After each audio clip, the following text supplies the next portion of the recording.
Eugenia Castro. En este recorrido sentimental hubo otra mujer en la vida de Rosas, una mujer que durante más de 10 años compartió la vida del rubio dictador en sus años de viudez. Se llamó Eugenia Castro. El comandante Juan Gregorio Castro, poco antes de su muerte, nombró a Rosas tutor de sus dos hijos, Eugenia y Vicente. Eugenia llegó hacia 1838 a la casa de Rosas, ya declarada la enfermedad de Encarnación, a quien cuidó solícitamente hasta su fallecimiento. Hacia 1840 Rosas se va a ir trasladando paulatinamente al caserón de Palermo, cuya construcción ya estaba en sus finales. Se mudó con su familia, los empleados de su secretaria, sus edecanes y ordenanzas, peones y personal de servicio, y con ellos Eugenia Castro. Los pocos estudiosos que se han ocupado del tema la describen como una muchachita de criollos encantos, una de esas chinitas calladas que parece que no rompen un plato, de ojos negros vivaces y coqueteadores. Cuando entró al servicio de Rosas ya venía embarazada, dando a luz ese mismo año a su primera hija, Mercedes, que llevó el apellido Costa, porque fue engendrada por Sotero Costa Arguibel, un sobrino de Encarnación Ezcurra, aunque en el censo de 1855 lleva el nombre de Mercedes Castro. Dicho censo es elaborado por Justo Maeso, jefe de las mesas de estadística, y en el mes de julio el ministro de Gobierno, Valentín Alsina, reemplazando a Ireneo Portela, decretó su concreción, dando para la ciudad de Buenos Aires la cantidad de 92.709 personas. El censo tiene las siguientes columnas, con sus respectivos requerimientos: el número, la calle, nombre de los habitantes, quién es el dueño o dueña de la casa, estado, soltero, soltera, casado, casada, sexo, edad, si sabe leer y escribir, en dónde nació, de qué país es, si es extranjero, qué tiempo hace que está en el país, en qué se ocupan, qué son o en qué trabajan. En la parroquia de Concepción de la calle Europa está registrada la familia de Eugenia, completa hacia esa fecha. La calle Europa es la actual Carlos Calvo. En el siglo XVIII se llama San Fermín, a mediados del siglo XIX Europa y hoy Carlos Calvo. La escritora María Sáenz Quesada, en su artículo en el diario La Nación del 20 del 2 del 2005, afirma que fue una relación amorosa asimétrica. Eugenia tenía 14 o 15 años cuando comenzaron sus amores con Rosas, y en su nuevo libro, Mujeres de Rosas, asienta el año de nacimiento, aproximadamente 1823-1825. A pesar de su buen trabajo, se advierte que no ha consultado el censo de 1855, donde están asentados los datos de toda la familia de Eugenia, hasta esa fecha, por la que la escritura se equivoca varias veces, llevada también por su detesto. Según dicho censo, Eugenia declara tener 35 años, por lo que había nacido hacia 1820. El censo no asienta mes y día, de lo que se refiere que hacia 1838 Eugenia, que viene embarazada a incorporarse a la casa de Rosas, ya tiene 18 o 19 años, y no 13 o 14 o 15 años, como suponen algunos escritores, entre ellos la mencionada anteriormente. Después del fallecimiento de Encarnación, Eugenia empezó a endulzar la viudez de Rosas. Se le adjudicaron varios hijos a la pareja. Ángela, según el censo, de 14 años, por lo que había nacido en 1840-1841. Nicanora, de 12 años, por lo tanto nacida en 1843 o 1844. Emilio o Armilio, de 10 años. Justina, 7 años. Joaquín, 5, y Adrián, de 3. Rosas se exilió en febrero de 1852, habiendo estado desde diciembre de 1851 permanentemente en santos lugares. No hemos realizado la investigación acerca del día y mes del nacimiento de Adrián para confirmar la paternidad de Rosas o desecharla. Sí se sabe que Eugenia formó pareja con otro hombre con quien engendró 2 hijos más. ya que en el censo citado figura la otra hija llamada Luciana, nacida en el año del censo, y el de 1869 también la registra declarando Eugenia tener 49 años, por lo que confirma su año de nacimiento, 1820. En cuanto a la asimetría amorosa, fundada en años mal calculados por la autora citada, recordemos algunos datos extraídos de aquel contexto social que otorga mayor significación a los hechos históricos. Martín Rodríguez, ya prócer y pisando los 40, tomó en matrimonio a Manuela Carrasco de 14. Martín Pueyrredón, ya prócer, también llegando a los 40, tomó a María Calixta Telechea y Caviares de 14. Rivadavia, con casi 30 años, tomó en matrimonio a Juanita del Pino de 13 años. Mansilla, de 41, casó con Agustinita Rosas de 15. Es claro, las apuntadas son de libreta y responsables. Pero las niñas habrían elegido a su consorte. Parece que las asimetrías amorosas abundaban en aquellas épocas, porque por lo menos en los sectores dirigenciales, pero Eugenia en 1840 no era una niña. Ya en Southampton, don Juan Manuel recibe cartas de Eugenia el 4 de diciembre de 1852, el 13 de marzo de 1853, el 7 de marzo de 1853, el 7 de mayo de 1854 y el 6 de febrero de 1855, incluso cuando ya vivía con otro hombre. Rosas le contesta el 5 de junio de 1855, se excusa por no haber escrito antes, la notifica que en la escribanía conocida por Nepomuceno Terrero están las escrituras de la casa y el terreno que le corresponde. Le comenta sus apremios económicos, le reitera su llamado para venir a vivir con él en Inglaterra junto con tus hijos, y cuanto quise traerte conmigo según te lo propuse con tanto interés en dos muy expresivas y tiernas cartas, hubieras venido, no habría sido tan desgraciada. Como se advierte, Rosas le ha escrito en varias oportunidades antes de 1855. Se agradece el envío como obsequio de los escapularios de Nuestra Señora de la Merced que me enviaste. Le pide que le mande el apero, pero quedó en la casa, y después de algún otro comentario se despide. Adiós, que dé a Eugenia.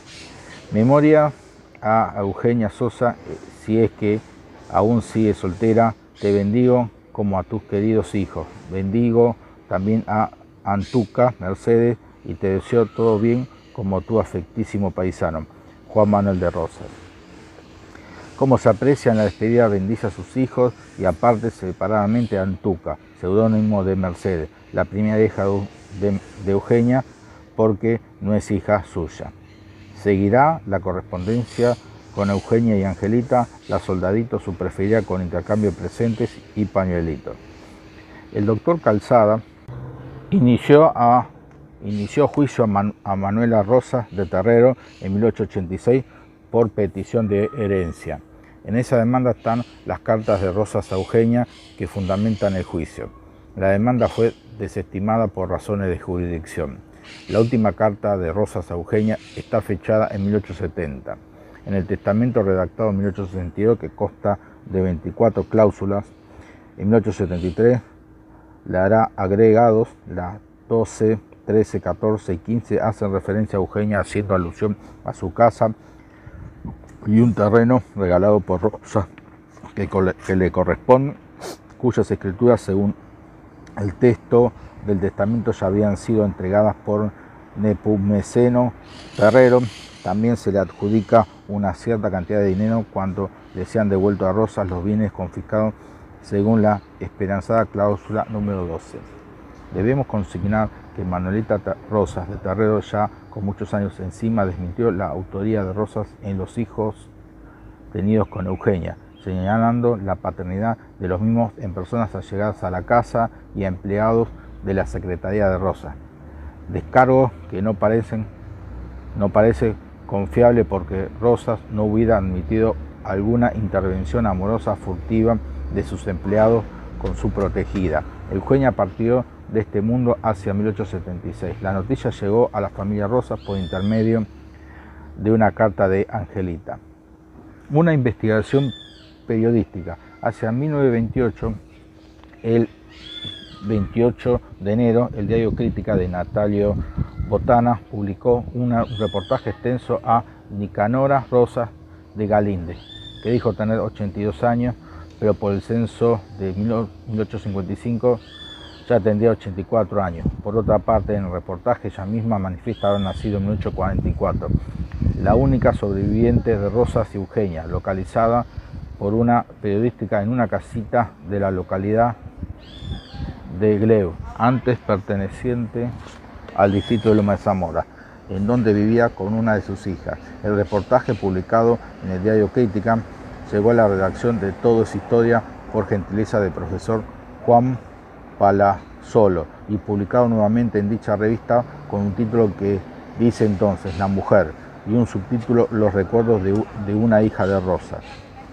La anciana le relata al periodista lo que recuerda de su niñez viviendo en la casona de Palermo, las relaciones de su madre Eugenia con Rosas, algunos caracteres de la personalidad de Rosas, al que denomina el viejo, las actividades de Manuelita, los regalos a los pobres y su noviazgo con Máximo Terrero, pero especialmente el comportamiento del viejo para con los hijos de Eugenia.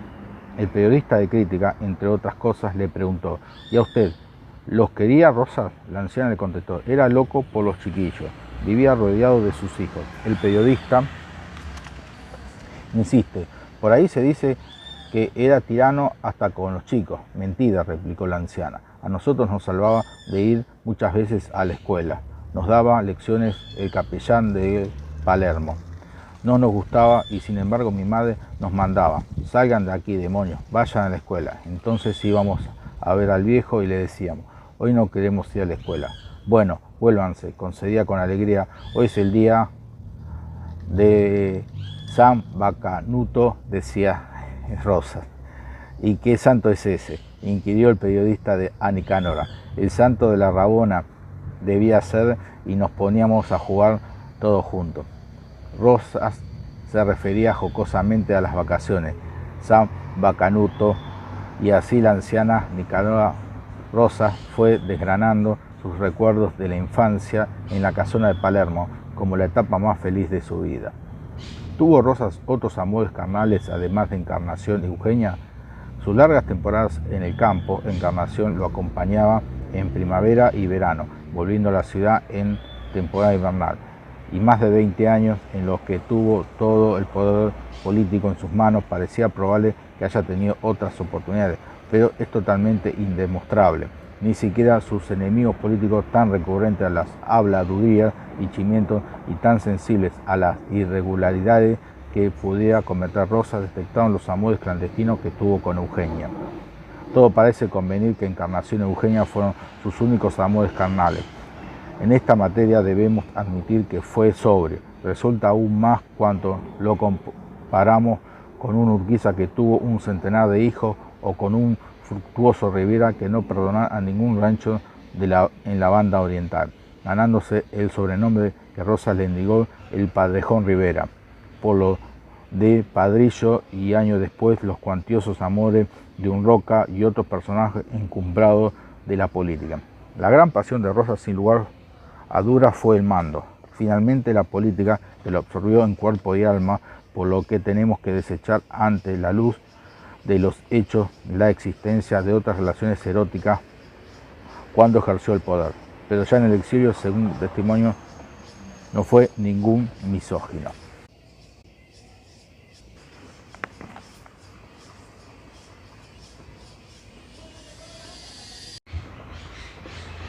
Algunas cláusulas del testamento original de Rosas del año 1862. Cláusula 22ª. A Eugenia Castro, en correspondencia al cuidado con que asistió a mi esposa Encarnación, al vérmelo esta recomendado poco antes de su muerte, y a la lealtad con que me sirvió asistiéndome en mis enfermedades, se le entregarán por mi albacea, cuanto mis bienes me sean devueltos, 800 pesos fuertes metálicos. 13. A la misma Eugenia Castro pertenece en la casa que fue de su finado padre, el coronel don Juan Gregorio Castro. Cita en la Concepción para el campo, la que le entregué como de su legítima herencia, y un terreno contiguo que para ella compró y le regalé. Las escrituras de aquella y de este las mandé al señor don Juan Nepomuceno Terrero. Entiendo haber entregándolas ya a Eugenia. 14.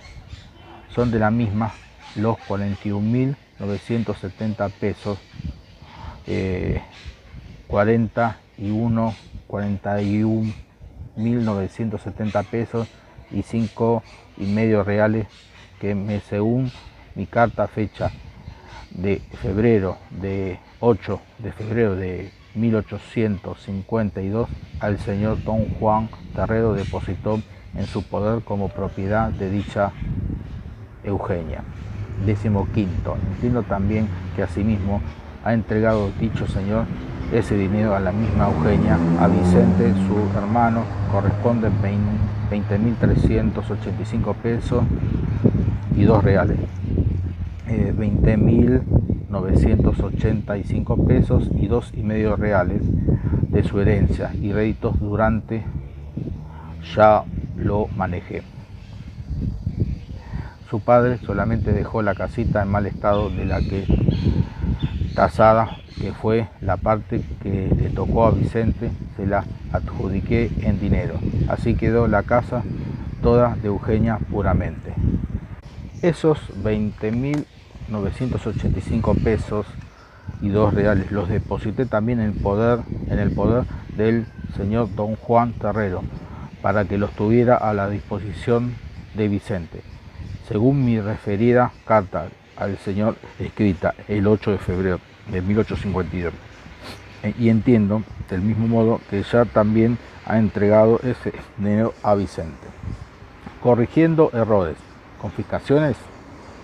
Algunos escritores contemporáneos siguen repitiendo algunas afirmaciones que salieron de los labios de Bartolomé Mitre, todavía envuelto en el humo de las batallas de mitad del siglo XIX. Según el ilustre patricio e historiador Rosas, habría confiscado los bienes de los unitarios. La afirmación inexacta se fue repitiendo desde entonces en historiadores y escritores hasta nuestros días, constituyéndose así en una tradición de errores.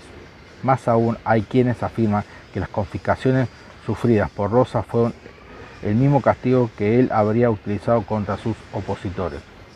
Independientemente del mal gusto e inviabilidad de canjear una arbitrariedad por otra para expurgar una venganza, el cargo es inexacto, mal que les pese a los repetidores.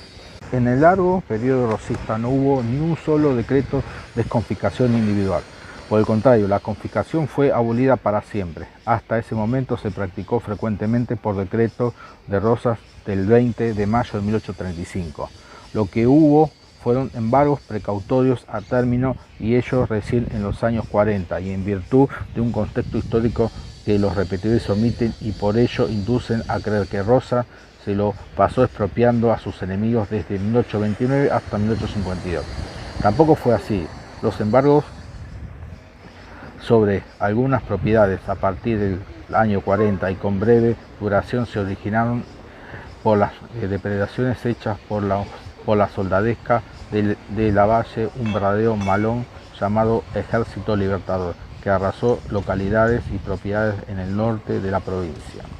El gobierno se vio en la necesidad de decretar que los cómplices del general amotinado desembarcado en buques franceses respondieron con sus bienes a los perjuicios causados a terceros, figura jurídica similar a la que contempla nuestro Código Civil, y no existe ni la comparación ni la similitud entre las confiscaciones que sufrió Rosas y los embargos temporarios y devueltos en todos los casos. Desaparecido el peligro de Lavalle, el decreto que posibilitó los embargos quedó en desuso.